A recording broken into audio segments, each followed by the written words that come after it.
अस्सलाम वालेकुम एवरीवन। तो हम लोग स्टार्ट कर लेंगे हमारे पास इन्फ्लेमेटरी बाउल डिजीज जो हमारे जीआईटी मेडिसिन का अगला टॉपिक है। पिछले वीडियो में थोड़ा सा गैप ज्यादा आ गया था ईद की वजह से, वो मसरूफियात थी, बट इंशाल्लाह विल कवर जल्दी जितना इंपॉर्टेंट यूनिट्स के मेजर टॉपिक्स हैं एटलीस्ट वो।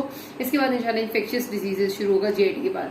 अच्छा, जीआईटी में जो ये हमारे पास इन्फ्लेमेटरी बाउल डिजीज है, नाम से पता चल रहा है कि आपकी बावल से रिलेटेड यानी स्मॉल इंटेस्टाइन और लार्ज इंटेस्टाइन से रिलेटेड कोई ऐसी डिजीज जिसमें इन्फ्लेमेशन होती है, ठीक है। और इसमें हमारे पास दो एंटिटीज आती हैं, अल्सरेटिव कोलाइटिस और क्रोहन्स डिजीज। ज्यादा मुश्किल सी बात नहीं है, अभी हम ज्यादा ध्यान देंगे इसकी इन्वेस्टिगेशन और मैनेजमेंट पे। पैथोलॉजी हम इसकी पहले बहुत ज्यादा डिटेल कर चुके हैं, अब रिक्वायर्ड नहीं है, इस वजह से हमने डिटेल में नहीं जाना। अच्छा, कुछ ऐसा सिलसिला होता है, मतलब इसमें ये जो हम इस वक्त पढ़ने लगे हैं पर्टिकुलर अल्सरेटिव कोलाइटिस, कुछ ऐसा है कि नाम से इसके पहले देख लेते हैं क्या चीज है। अल्सरेटिव का मतलब है कि अल्सर्स बनेंगे, कोई ऐसी चीज होगी जिसमें आपका वॉल ऑफ द इंटेस्टाइन में कुछ जख्म से कोई अल्सर जैसी चीज बनेगी। कोलाइटिस, कॉल का मतलब है कोई कॉलन इन्वॉल्व है, मतलब ये लार्ज इंटेस्टाइन मेनली इन्वॉल्व है, और आइटिस का मतलब है इन्फ्लेमेशन है। तो आपका अल्सरेटिव कोलाइटिस का क्रोन्स डिजीज से सबसे, वैसे तो बहुत सारे डिफरेंसेस होते हैं, लेकिन एक मेजर डिफरेंस ये भी होता है कि आपका अल्सरेटिव कोलाइटिस पर्टिकुलरली आपका लार्ज इंटेस्टाइन से रिलेटेड है खास तौर पे, और थोड़ा बहुत स्मॉल इंटेस्टाइन कभी कभार इन्वॉल्व हो जाता है। जबकि जो क्रोन्स डिजीज है वो आपका माउथ से लेकर एनल कैनाल कहीं भी हो सकता है, ठीक है, पैची इन्वॉल्वमेंट में। जबकि अल्सरेटिव कोलाइटिस की अब हम बात करेंगे, ठीक है, आपको पता है कि ये आपका असेंडिंग कॉलन है, ट्रांसवर्स है, descending, sigmoid, anal canal, rectum and anal canal. तो अल्सरेटिव कोलाइटिस का पैटर्न कुछ यूं होता है कि ये हमेशा स्टार्ट होती है आपके मोस्ट डिस्टल एरिया से, तकरीबन हमेशा, ठीक है, और डिस्टल एरिया का एक मेजर एरिया ये इन्वॉल्व करके उसके बाद आहिस्ता आहिस्ता ये ऊपर जाती है। जरूरी नहीं है ऊपर जाए, हो सकता है बस इतना सा एरिया इसने इन्वॉल्व किया वो, ठीक है, हो सकता है कि इसने मतलब एनल कैनाल और अगर से सिर्फ रेक्टम को इन्वॉल्व किया हुआ तो उसको हम कहेंगे क्योंकि जाहिर उसमें उसने सिग्मोइड कॉलन को भी इन्वॉल्व किया हुआ, तो अगर सिग्मोइड कॉलन है तो रेक्टोसिग्मोइडाइटिस कहेंगे, अगर सिर्फ एनल कैनाल है तो प्रोक्टाइटिस कहेंगे। तो इस तरह से इसकी डिपेंडिंग ऑन कौन सा एरिया इन्वॉल्व, लेकिन जो भी होगा वो एक पूरा सेगमेंट इन्वॉल्व होगा, उसके दरमियान में कोई पैचेस नहीं बनेंगे, पैची इन्वॉल्वमेंट नहीं होगी। मतलब अगर मैं कहूँ कि यहाँ से लेकर सिग्मोइड कॉलन तक सपोज सारा का सारा एरिया इन्वॉल्व है, तो अब ऐसा नहीं होगा कि इसमें इतना सा इन्वॉल्व हो जाए, बाकी ठीक हो जाए, फिर इन्वॉल्वमेंट हो जाए, फिर ठीक हो जाए, ये कंटिन्यूस फैशन में इन्वॉल्व हो जाएगा, ठीक है। तो एक तो ये इंपॉर्टेंट बात है। इसकी फिर डिफरेंट टाइप्स होती हैं, जो यहाँ तक होगा उसको मैं कहूंगी प्रोक्टोसिग्मोइडाइटिस, जो पूरे लेफ्ट साइड को इन्वॉल्व करेगा उसको मैं कहूंगी लेफ्ट साइडेड कोलाइटिस, जो आगे एक्सटेंड हो जाएगा उसको मैं कहती हूँ एक्सटेंडेड कोलाइटिस, ठीक है। तो इस तरह से इसके जितना जितना बढ़ता जाता है उस तरह नाम बनते जाते हैं, लेकिन मैक्सिमम एक्सटेंड है इसकी आपका पूरा लार्ज इंटेस्टाइन या थोड़ा सा स्मॉल इंटेस्टाइन, उससे पीछे ये नहीं जाता, ठीक है। अच्छा, अल्सरेटिव कोलाइटिस अभी असल में इन्फ्लेमेटरी बाउल डिजीज में होता क्या है, ये आपकी हर बंदे को नहीं होती। दिस इज बेसिकली डिजीज जो कि एक क्रॉनिक इन्फ्लेमेटरी डिजीज है, जिसमें आपका साल का रिलैप्सिंग और रिमिटिंग कोर्स रहता है। मतलब हो सकता है कि पेशेंट 2-3 महीने के टाइम ऐसा है जिसमें बिल्कुल ठीक हो जाए, और फिर अगले 2-3 महीने ऐसे हैं जिसमें उसकी तबियत शदीद खराब हो जाए या अचानक से एक फ्लेयर अप आ जाए। तो इसमें बेसिकली आपके पास खास किस्म के लोग होते हैं, इसकी पैथोफिजियोलॉजी यही कहती है कि इसमें बहुत जेनेटिकली ससेप्टेबल इंडिविजुअल्स होते हैं जिनमें स्पेसिफिक किस्म के ह्यूमन ल्यूकोसाइट एंटीजेंस होते हैं, उनके सेल्स पे HLA-DR3 की स्पेशल टाइप्स होती हैं जो इन्हें इनहेरिट की होती हैं। उसकी वजह से क्या होता है कि गट का अपना ही कभी कभार जो बैक्टीरिया है, यानी आपका जो गट का नॉर्मल फ्लोर है, कभी कभार वो, या फिर कभी खाने के साथ आया हुआ कोई बाहर से जो बैक्टीरिया आ जाता है जो कि नॉर्मल लोगों में कुछ खास नहीं करता, इन लोगों में वो एक बहुत ही सिवियर इन्फ्लेमेटरी रिस्पॉन्स जो है वो इनिशिएट कर देता है वॉल ऑफ द गट में, और वॉल ऑफ द गट में वो सिवियर इन्फ्लेमेटरी रिस्पॉन्स फिर वॉल ऑफ द गट को शदीद डैमेज करता है, और डायरिया, ब्लीडिंग और इस किस्म के सिम्टम्स आ जाते हैं, ठीक है। तो इसका रिलैप्सिंग रिमिटिंग कोर्स इसलिए रहता है क्योंकि कुछ अरसे तक वो आता है, बॉडी की इम्यूनिटी उससे कुछ फाइट करती है, हो सकता है कि वो थोड़े अरसे के लिए ठीक हो जाए, फिर कोई फ्लेयर अप आ जाए। तो इस डिजीज को हमने कंट्रोल में रखना होता है विद मेडिकेशंस, क्योंकि डेफिनेट सी बात है कि जो चीजें ऐसी होती है जो जेनेटिकली थोड़ी सी प्रीडिस्पोज्ड होती हैं, उनको हम कंप्लीटली क्योर करना थोड़ा मुश्किल होता है, लेकिन कंट्रोल में रखना होता है ताकि फ्लेयर अप्स कम से कम आए, ठीक है। तो इसमें आपके पास जो कॉलन इन्वॉल्व हो रहा है, अगर मैं थोड़ा सा वो बताऊं, हमने जैसे पिछले साल पैथोलॉजी में भी ये बातें की थी कि आपके पास अल्सरेटिव कोलाइटिस में एक तो ये पूरा सेगमेंट ऑफ कॉलन इन्वॉल्व होता है। दूसरी बात आपको याद करा दूं कि आपकी जो गट की हिस्टोलॉजी है, जो वॉल ऑफ द गट की हिस्टोलॉजी है, लार्ज इंटेस्टाइन की बात कर रही हूँ, उसमें आपका सबसे पहले म्यूकोजा होता है। म्यूकोजा भी क्रिप्ट्स की फॉर्म में होता है, मतलब जिस तरह मैंने ना आपका होता कलमनर एपिथेलियम ही है, कलमनर एपिथेलियम क्रिप्ट्स की फॉर्म में होता है ताकि इंक्रीज हो जाए सरफेस एरिया, ठीक है। तो आपके क्रिप्ट्स बने हुए होते हैं नेचुरली, ये नॉर्मल बात होती है। फिर म्यूकोजा के अंदर आपका होता है लेमिना प्रोप्रिया, मतलब म्यूकोजा के दो पार्ट्स होते हैं, एपिथेलियम और लेमिना प्रोप्रिया।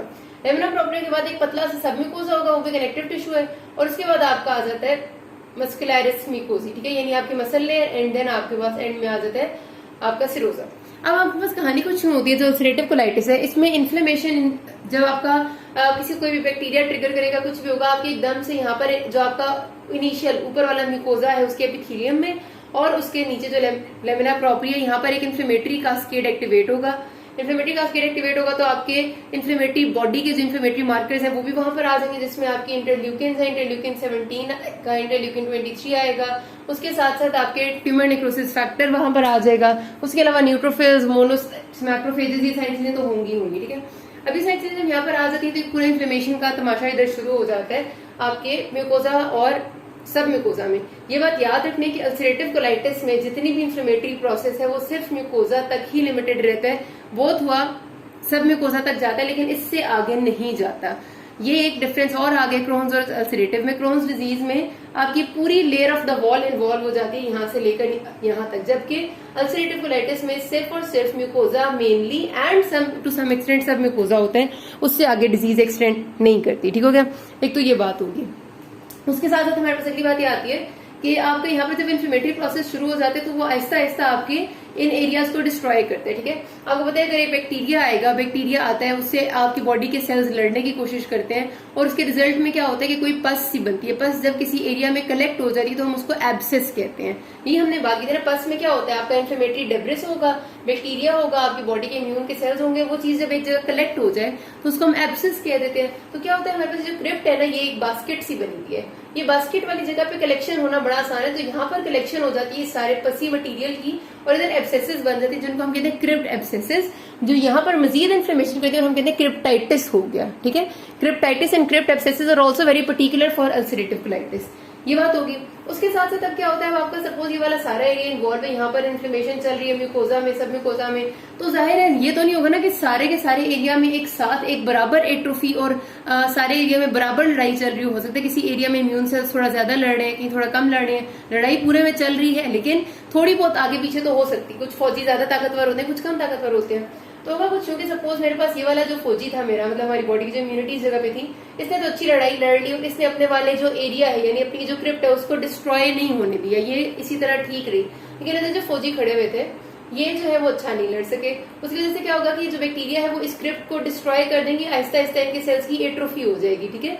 तो ये क्रिप्ट आपकी ऐसे फ्लैट हो जाएगी। तो इस तरह जब पूरे वॉल में चलता है ना, कोई जगह आपकी आ जाती है एट्रोफी वाली, कोई जगह नॉर्मल वाली, कोई एट्रोफी वाली, कोई नॉर्मल वाली, तो ऐसा अपेयरेंस आता है जैसे सूडो पॉलिप्स हो, पॉलिप्स जैसी अपेयरेंस आती है, लेकिन वो पॉलिप्स असली पॉलिप्स नहीं होते, सूडो पॉलिप्स होते हैं, फॉल्स होते हैं इस वजह से क्योंकि बेसिकली पॉलिप नहीं बने होते। बेसिकली नॉर्मल म्यूकोजा कुछ एरियाज में एट्रोफी हो चुका होता है और कुछ एरियाज से ठीक होता है अभी, तो वो ठीक वाला म्यूकोजा आपको बाहर की तरफ उभरी हुई अपेयरेंस दे रहा होता है जिसे सूडो पॉलिप कहते हैं हम, ठीक है। तो सूडो पॉलिप का बनना, इसी तरह सिर्फ म्यूकोजा का इन्वॉल्व होना, म्यूकोजा सब म्यूकोजा का क्रिप्ट एब्सेसिस एंड क्रिप्टाइटिस का होना, ये सारी चीजें आपकी अल्सरेटिव कोलाइटिस के लिए बहुत टिपिकल सी है, ठीक है। उसके साथ साथ हमारे पास फिर होता है कि आपका जाहिर सी बात है कि म्यूकोजा अगर इन्वॉल्व है तो म्यूकोजा में आपके जो सेल्स हैं उसमें गॉबलेट सेल्स भी हैं जो म्यूकस प्रोड्यूसिंग सेल्स होते हैं, वो भी डिस्ट्रॉय हो जाते हैं जिन एरियाज में वहां पर आपका म्यूकस प्रोडक्शन भी खत्म हो जाती है। और अगर ये बहुत अरसे तक रहते हैं तो हमने हमेशा एक बात पढ़ी है कि chronic inflammation is always predisposing towards dysplasia which can lead to any mutation and carcinoma. क्योंकि आपको पता है क्रॉनिक इन्फ्लेमेशन अगर कहीं पर चल रही है तो मुसलसल एक चेंज आ रहा है, उस जगह में मुस्तकिल एक चेंजिंग स्टेट चल रही है। वो चेंजिंग स्टेट आपकी उस जगह पर हो ना हो, कोई ना कोई ऐसी चेंज कर सकती है, ऐसी चेंज लेके आ सकती है जो उस जगह आपके परमानेंटली किसी सेल के अंदर उसकी मशीनरी को चेंज कर दे, जेनेटिक मशीनरी को, and it can lead to dysplasia. Dysplasia का मतलब होता है सिवियरली एबनॉर्मल सेल्स और वो फिर आपका प्री डिस्पोजिंग होता है टुवर्ड्स कार्सिनोमा। तो आपकी इन इन्फ्लेमेटरी बाउल डिजीज के लोगों में कार्सिनोमा का रिस्क ज्यादा होता है। अच्छा जी, अब क्लिनिकल फीचर्स क्या होंगे अल्सरेटिव कोलाइटिस के बंदे के, कि आपके पास प्रेजेंट करते हैं जो इसका आपका हमेशा सिनेरियो आएगा ना, वो आता है ब्लडी डायरिया विद म्यूकस। इसके बगैर आपका अल्सरेटिव कोलाइटिस का सिनेरियो नहीं आता होता, ये तो पहली बात है, ठीक है। ब्लडी डायरिया प्लस म्यूकस, इसको आपने नहीं भूलना। रिलैप्सिंग रिमिटिंग कोर्स होता है, वो कहते हैं कि patient presented to you with episodes of bloody diarrhoea and mucus and severe tenesmus. Tenesmus होता है कि आपकी फीलिंग के आप स्टूल पास करना चाह रहे हैं लेकिन स्टूल पास नहीं हो रहा। बेसिकली वो आपका इन्फ्लेमेशन और गट का म्यूकोजा इतना खराब हुआ होता है कि आपका कुछ एरियाज है वो आपको ऐसे लग रहे होते हैं कि उनसे स्टूल पास मतलब हो जाता है लेकिन आपको फीलिंग आ रही होती है क्योंकि जाहिर है एक आपका म्यूकोजा खराब हो रहा है, इन्फ्लेमेशन चल रही है, तो यू फील लाइक शायद अभी there is need to pass the stool और आपका स्टूल पास नहीं हो पा रहा है। एक तो इस वजह से टेनिसमस की फीलिंग होती है, दूसरी वजह ये होती है कि कई बार आपके पास ना अल्सरेटिव कोलाइटिस में एक और चीज होती है कि ये जब आपका किसी एक सेगमेंट को पूरा का पूरा डिस्ट्रॉय कर देता है, पूरा उसकी वॉल को एट्रोफी कर देता है, म्यूकोजा सब म्यूकोजा की बात कर रही हूँ, तो उसकी वजह से वो सेगमेंट आपका पूरा डायलेट हो जाता है, ठीक है, उसको हम कहते हैं टॉक्सिक मेगा कॉलन। अब उस सेगमेंट में मोटिलिटी नहीं रहती, जब उस सेगमेंट में मोटिलिटी नहीं रहेगी तो उस सेगमेंट में स्टूल्स आगे उधर से पास मुश्किल से करेंगे, और अगर कोई स्टूल थोड़ी हार्ड हुई, कॉन्स्टिपेटेड हुई, तो वो आगे पास नहीं कर पाएगी। तो कॉन्स्टिपेटेड स्टूल भी आपको टेनिसमस की फीलिंग देती है, एक तरफ आपका डायरिया चल रहा होता है, दूसरी तरफ आपको कॉन्स्टिपेटेड स्टूल की फीलिंग आ रही होती है, ठीक है। तो बहरहाल आपने बात याद रखनी है कि आपके पास जो इसका टिपिकल फीचर आपके पास प्रेजेंट करेगा ना पेशेंट, वो ब्लडी डायरिया विद म्यूकस है, और ये आपका होगा कि 3 से 5 दिन से या 1 हफ्ते से अब ये अचानक से शुरू हो गया, एब्डोमिनल पेन है, क्रैम्प्स है, टेनिसमस है, फ्लैटुलेंस हो सकती है, यानी गैस की फीलिंग आ सकती है, ठीक है। डायरिया के एपिसोड इतने ज्यादा हो सकते हैं कि 10 to 12 वाटरी डायरिया होगा मिक्स्ड विद ब्लड, और हो सकता है 5 to 7, लेकिन हमारे पास इतना ज्यादा पर्टिकुलरली बताते नहीं होते, हमें ज्यादा कहते हैं 10 to 12 स्टूल्स, ठीक है, पर डे। अच्छा, उसके साथ वो कहेंगे कि पेशेंट का जो देखने में उसकी लुक डिहाइड्रेटेड लग रही है, और जो उसे रेगुलर एंटीबायोटिक्स दी गई थी, मेट्रोडेटाजोल और सिप्रोफ्लॉक्सासिन दी गई थी, या फिर वो कहेंगे कि जो भी उसको जनरल प्रैक्टिशनर ने रेगुलर एंटीबायोटिक्स दी थी उनसे वो ठीक नहीं हुआ, क्योंकि अब ये डिजीज एक ऐसी डिजीज नहीं है जो कि इन्फेक्शन से कंट्रोल हो जाए, मतलब इन्फेक्शन की वजह से हो रही है, बेसिकली आपकी बॉडी की इम्यूनिटी है जो कि मजीद खराबी कर रही है। बैक्टीरिया तो वो नॉर्मल सा था बेचारा, वो तो शायद मर मुर गया होगा, बॉडी की इम्यूनिटी ने अब बाकी तबाही मचाई हुई है। तो बॉडी की इम्यूनिटी जो तबाही मचाई हुई होती है उसको आपकी फिर आपने इम्यूनिटी सप्रेस करके जो ड्रग्स होंगी उनसे ठीक कर सकते हैं, उनको फिर आप एंटीबायोटिक्स से खाली ठीक नहीं कर सकते। तो ब्लडी डायरिया विद म्यूकस के साथ पेशेंट प्रेजेंट करते हैं, उसके साथ एक्स्ट्रा इंटेस्टिनल मैनिफेस्टेशंस भी हो सकती हैं। पहले बात ये याद रखने में बताना भूल गई थी कि आपकी, क्योंकि ये एक auto immune type of disease है जो जेनेटिकली ससेप्टेबल इंडिविजुअल्स में होती है, तो जरूरी नहीं है सिर्फ गट हो, कई बार लिवर में भी आपको कुछ ना कुछ फीचर्स नजर आ सकते हैं, और भी एक्स्ट्रा इंटेस्टिनल मैनिफेस्टेशंस हो सकती हैं, लेकिन हमारे पास सिनेरियो में बताएंगे नहीं। सिनेरियो में ब्लडी डायरिया म्यूकस के साथ आ गया, पेशेंट मैल एब्जॉर्प्टिव डिहाइड्रेटेड लग रहा है, आपने चेक किया तो उसका एल्ब्यूमिन भी डिक्रीज था, ठीक है, आपके पास ये बताते हैं एल्ब्यूमिन कम था, उसके साथ उसका एनीमिया के फीचर्स है, मतलब वो बता देंगे आपको कि हीमोग्लोबिन भी कम था, शायद हीमोग्लोबिन 11 बता देंगे, या फिर आपको विटामिन B12 या फॉलिक एसिड में से कोई एक चीज देके वो भी डिक्रीज बता देंगे नॉर्मल से। उसके साथ WBCs जो है वो नॉर्मली बताते हैं, प्लेटलेट काउंट अक्सर औकात ज्यादा बताते हैं कि प्लेटलेट आपकी क्रॉनिक इन्फ्लेमेशन में बढ़ जाते हैं, ठीक है। तो इस तरह से आपको एक पिक्चर दिखाते हैं, और LFTs डिरेंज कह देते हैं।